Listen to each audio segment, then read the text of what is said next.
Fala galera, bem-vindos de volta ao canal do Professor Valentim e hoje trago para vocês a quarta parte da resolução da prova de 2017 do Enseja Regular. Lembrando que eu já resolvi questões anteriores das provas PPL, tanto fundamental quanto médio. Para você que está estudando aí, levando a sério os estudos ou dando aquela olhada para não chegar 0-0 na prova, você quer chegar na vantagem. Então vamos lá. Porque, afinal de contas, o que você precisa são de pontos. Então, travar em questões ali que vão ser mais complicadas não é o ideal. O ideal é pegar as questões fáceis, depois partir para as médias e, no final, as difíceis, ok? Vamos à primeira questão desse bloco. Questão de número 46. No planejamento de uma viagem entre duas cidades, foram avaliados dois distintos trajetos. As opções estudadas envolvem a distância total a ser percorrida e o custo com o pedágio nos respectivos trajetos. Isso hoje em dia, aplicativo de GPS faz muito, né? O famoso Waze, ele te informa, tanto o Google Maps também, qual o caminho e fala, esse caminho tem pedágios, esse trajeto tem pedágio. E aí te faz uma rota alternativa e você avalia. Esse aqui é mais distante, porém não tem pedágio, vale a pena? Então, essa questão é exatamente isso. Então, no trajeto A, você tem aí, vamos ver, uma distância total de 160 km, mais R$ 22,00 de pedágio. R$ 22,00. Show! No trajeto B, você tem aí uma distância de 200 km, mais um pedágio de R$ 5,80. Um pedágio mais barato. R$ 5,80. Bom, com isso, o carro a ser utilizado na viagem percorre 10 km por litro. Essa informação é extremamente útil, né? O preço do combustível utilizado é sempre igual a R$ 3,00 por litro. Então, se ele faz 10 km por litro, é o consumo do carro, né? Eu quero saber quantos litros eu vou consumir, tanto no trajeto A quanto no trajeto B, para depois multiplicar por 3, que é o valor do litro. Então, basicamente, vamos pensar aqui. Se eu tenho 160 km e eu faço 10 km para cada 1 litro, é só você pegar e dividir 160 por 10, que vai te dar 16 litros, que você vai gastar para percorrer o trajeto A. Já no trajeto B, você tem 200 km e vai dividir por 10 km por litro, e você vai ter 20 litros, ou seja, o consumo para o trajeto A, 16 litros de combustível. Para percorrer no trajeto B, 20 litros de combustível. No final das contas, famoso botar na ponta do lápis. Será que vai valer a pena? Vamos ver. Então, se eu pago R$ 3,00 por litro, quando você pega o 16 e multiplica por R$ 3,00, você vai gastar R$ 48,00 só com combustível para o trajeto A. E aqui no trajeto B, quando você multiplica por 3, vai dar R$ 60,00 só de combustível. Então, para finalizar, no trajeto A, você tem R$ 48,00 de combustível, mais R$ 22,00 de pedágio, que vai totalizar R$ 70,00. No trajeto B, você tem R$ 60,00 de combustível, mais R$ 5,80 de pedágio, que vai dar R$ 65,80. Bom, ele não quer saber qual é o mais caro, qual é o mais barato, né? Ele quer saber a diferença positiva, ou seja, o maior menos o menor. Aí, nesse caso, qual é a diferença para ir entre o trajeto 1 e o trajeto 2, ou no caso, o trajeto A e o trajeto B. Então, é só você pegar R$ 70,00 e diminuir de 65,80. Claro que você faz essa conta de cabeça, né? R$ 65,80. Para 70 tem quanto de troco? Mas vamos fazer aqui, caso alguém tenha dúvida nessa parte. 0 com 0 é 0. 0 para tirar 8 não dá, então pede um emprestado, fica valendo de 10. 10 menos 8, 2. Desce a vírgula. Aqui, como emprestou, pega um emprestado para ficar valendo de 9. 9 menos 5, 4. O 7, como emprestou, fica valendo de 6. 6 menos 6, 0. Ou seja, 4,20. Letra A. Ah, Valentim, mas eu teria feito de cabeça. Ótimo, excelente. O que eu quero que você entenda é, existe aí uma situação prática de vivência, né? Para você que já viajou, ou já levou algum parente, ou já foi com algum parente para uma viagem longa, isso tudo é levado em consideração. Claro que existem outros fatores, qualidade da estrada e tudo mais, né? Então é isso, essa questão ficou bem legal. Espero que todos tenham entendido. Qualquer coisa, coloca aí no comentário a dúvida de vocês, né? Se entendeu também, posta que entendeu. Isso aí eu acho muito legal para o nosso entendimento e evolução. Valeu? Vamos para a próxima questão. Questão de número 47. Bom, antes de eu começar essa questão, eu já antecipo. Ela pode ser a questão mais fácil ou a questão mais difícil, dependendo de um único detalhe. Se você já viu razões trigonométricas ou não. Eu vou partir do princípio que ninguém viu, né? Eu vou tentar pincelar o básico e vou botar a indicação da aula que eu falo só sobre esse assunto, para você ir atrás de mais, né? Beleza, vamos lá. O esquema mostra o percurso de um barco ao longo de todo o seu trajeto. O barco sai do ponto A, né? E a correnteza vai levando ele vai indo para frente, então ele vai parar lá no ponto C. O barco mantém-se sempre na mesma direção perpendicular à correnteza.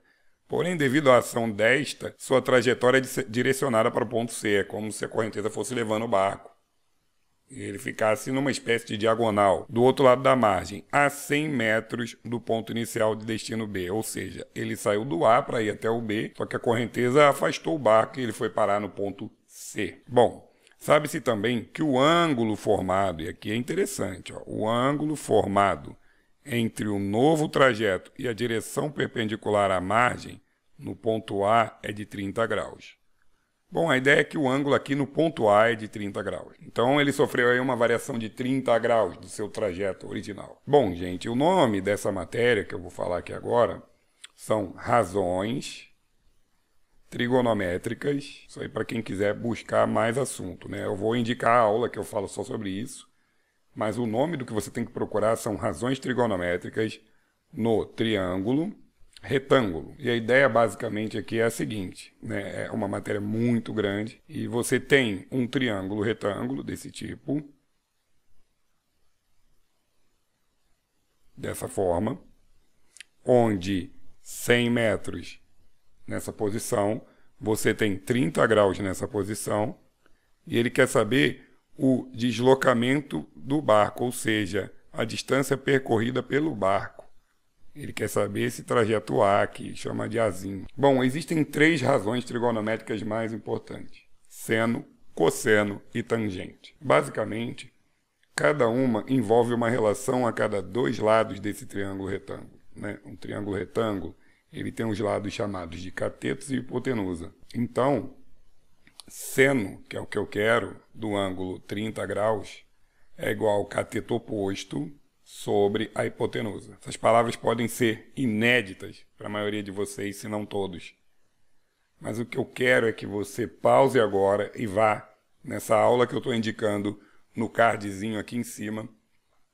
Clica, vai estar aí razões trigonométricas no triângulo retângulo. Assiste a aula inteira, depois volta nessa questão. É o mais importante para entendimento desta. Não tenha preguiça, vamos lá, a hora é essa. Então, essa palavra cateto oposto é o lado que está de frente para o ângulo de 30 graus. Trocando em miúdos, esse 100 aqui, ele está de frente para o 30 graus. Então, o cateto oposto é 100. Sobre a hipotenusa, que é o maior lado, que é o oposto ao de 90 graus, que é o A. Ou seja, 100 sobre A. E na tabela que eu também mostro na aula que eu indiquei, diz que seno de 30 graus equivale a meio, ou seja, 1 sobre 2. Portanto, como eu disse no início dessa questão, ela pode ser a questão mais fácil ou a questão mais difícil.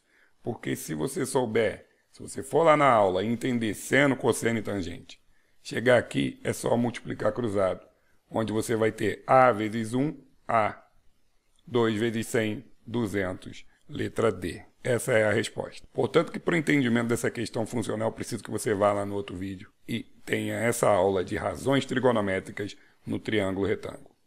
Beleza? Dê uma chance para você mesmo. Vamos à próxima questão. Bom, se aquela questão de número 47 deixou você tenso, fica tranquilo. Calma, respira, porque vai sim ter questão na prova que você não vai fazer ideia de como resolva. Mas a nossa proposta aqui, em uma maneira de otimizar o seu tempo, é que você veja resoluções de provas anteriores, para que você entenda que uma prova é constituída de questões fáceis, médias e difíceis. Por isso, eu sempre sugiro que você leia muito bem a prova antes de começar a sair fazendo. Não pega a primeira e começa nela e vai até o final, não. Pega, lê e vai marcando. Bom, essa aqui eu faço, é fácil. Bom, essa aqui eu já entendi, eu vi uma videoaula do Valentim, eu vi outra videoaula, eu sei mais ou menos como é que faz, e essa aqui eu nunca vi na vida. Então essa que você nunca viu na vida, nem imagina, você deixa para o final. Ela pode realmente ser muito fácil, mas deixa as que você bateu o olho e sabe como fazer para o começo. Porque você precisa de ponto. E o sistema ele entende que se você acertar as fáceis, você está fazendo certo. Se você acerta as difíceis e erra as fáceis, você está chutando. Portanto, vá atrás das questões que para você são mais fáceis. Bom, gente, essa aqui é a cápsula que retirou os mineiros que permaneceram presos durante vários dias sobre a terra no norte do Chile, em 2010. Ficará exposta em Londres. A figura representa a Fênix 2. Como foi chamada a cápsula? Uma jaula metálica de quase 400 centímetros de comprimento e 53 centímetros de diâmetro. Bom, de cara você fala, meu Deus, eu nem sei o que significa diâmetro. Calma. As medidas do comprimento e do diâmetro em metro da Fênix 2 são respectivamente... Bom, gente, é básica essa questão, ela é bem tranquila, porque comprimento você tem esse tamanho, que são 400 centímetros, e o diâmetro ele é o dobro do raio, ou seja, o diâmetro todo é esse tamanho aqui, né? O tamanho da sua circunferência ali, de uma ponta a outra. Então ele dá 53 centímetros de diâmetro. Ele quer isso aqui em metros. E aí eu vou realmente te mostrar a tabela aqui, mas eu vou pedir para que você pense na situação cotidiana, né? Quando você vai lá pegar aquela régua de costureira, que o pessoal usa para medir, aquela régua de madeira, de quadro de sala de aula, ela é de 1 metro, ela tem 100 centímetros, ou seja, 1 metro são 100 centímetros.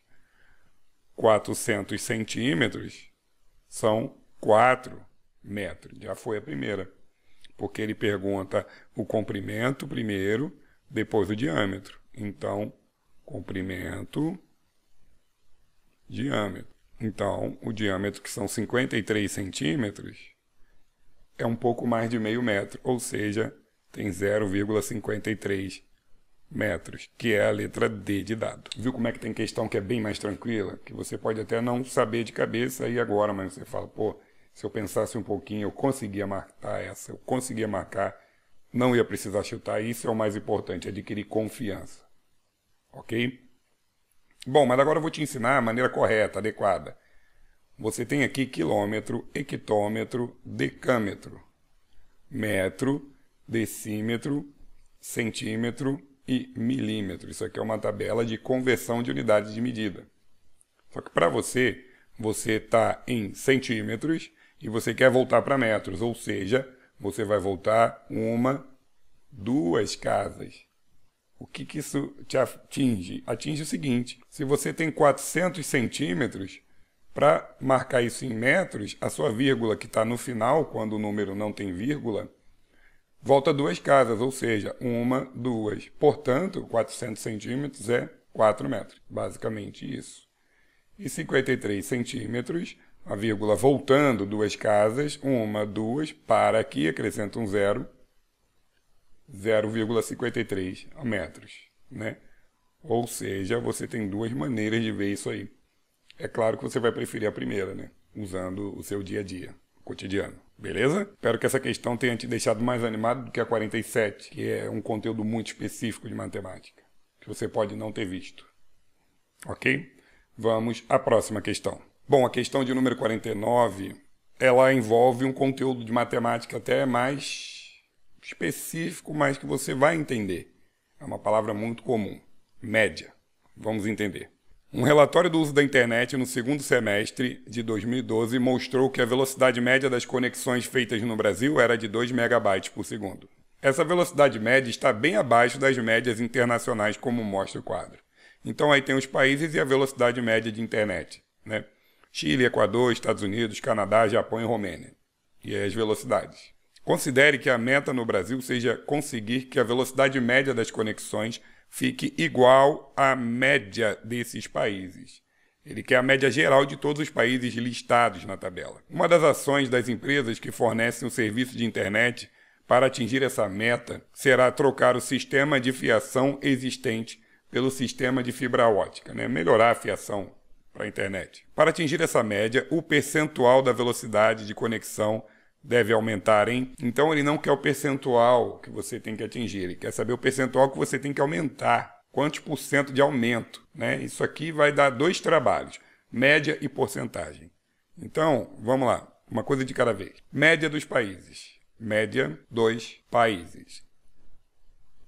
Aí eu vou falar um pouco sobre média. Quando você tem lá na história das médias, no colégio você tinha a nota e você tirava a média, que sua professora somava e dividia por 2. Se você quiser saber, numa sala de aula, a média da idade dos alunos, você soma a idade de todo mundo e divide pela quantidade de alunos. Num time de basquete, se você quiser saber a média de altura dos jogadores, você soma todas as alturas e divide pela quantidade de jogadores, né? Média de gols num campeonato, você pega todos os gols de determinado jogador e divide pelas partidas. Aí dá que ele teve 1,5 gols por partida ou 2,3 gols por partida. Com isso, a média de velocidade desses países é só somar todas as velocidades, que são o quê? Média, x com risquinho em cima, 19 mais 15 mais 26 mais 25 mais 39, ou seja, todas as velocidades dos países mais 38, e dividir pela quantidade de países, que são, no caso, 6.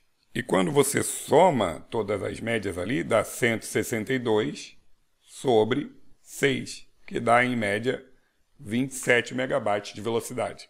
Então o Brasil quer chegar nessa média aí dos países.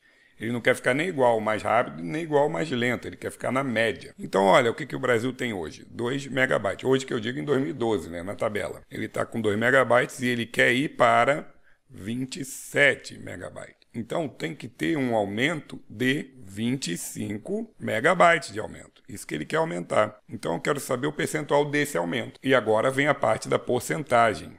Na parte do cálculo de porcentagem, queria que vocês entendessem que é só pegar o valor final e dividir o valor inicial, entendeu? Se você pega um produto que custava R$3 e passou a custar 4, é só você pegar o 4 e dividir pelo 3. Você vai descobrir o percentual de aumento, ok? Então, você vai pegar aqui o quanto tem que aumentar, que são 25 megas, e vai dividir pelo 2. 25 megas dividido por 2.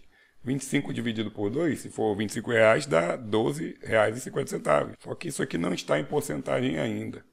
12,5. Como não tem nada aqui, eu acrescento um zero, porque eu vou precisar de 2 casas depois da vírgula. Que, na verdade, isso aqui eu posso escrever como 1.250 sobre 100, devido a essas 2 casas, né? Centésimos. Que é a mesma coisa que 1.250 por cento, no caso, por 100. Então, o grande lance aqui foi ver o percentual da velocidade que deve aumentar, entendeu? Ele quer saber quanto tem que aumentar. Então, tem que aumentar quanto? 25 megas. E isso representa quantos por cento? 1.250%. Ok? Bom, de cara, você dividindo 25 por 2 ia dar 12,5. Como não tem alternativa aqui, a que você ia ver mais próximo era 1.250, letra A. Ok? Bom, eu sei que isso aqui envolve conceitos mais específicos de porcentagem, mas entenda a parte da média, entenda a parte da porcentagem, para você tornar tudo mais consistente, beleza? Então vamos à próxima questão.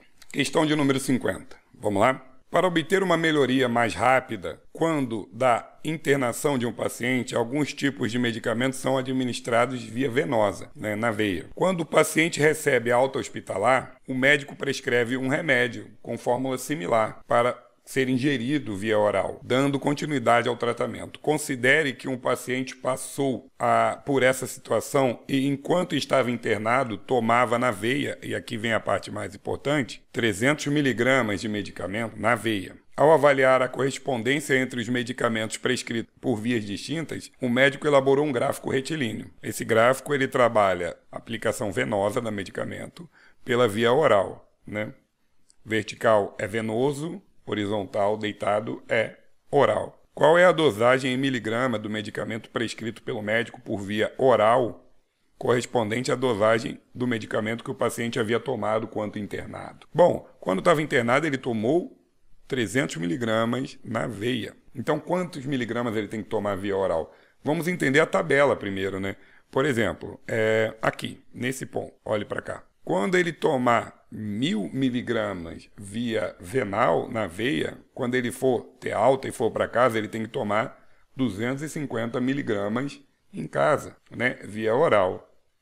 Basicamente é isso. Então, ele estava tomando 300 miligramas na veia. 300 não tem aqui no gráfico, mas você sabe que 300 está entre 400 e 200. Então, olha só quem representa 300 na via oral.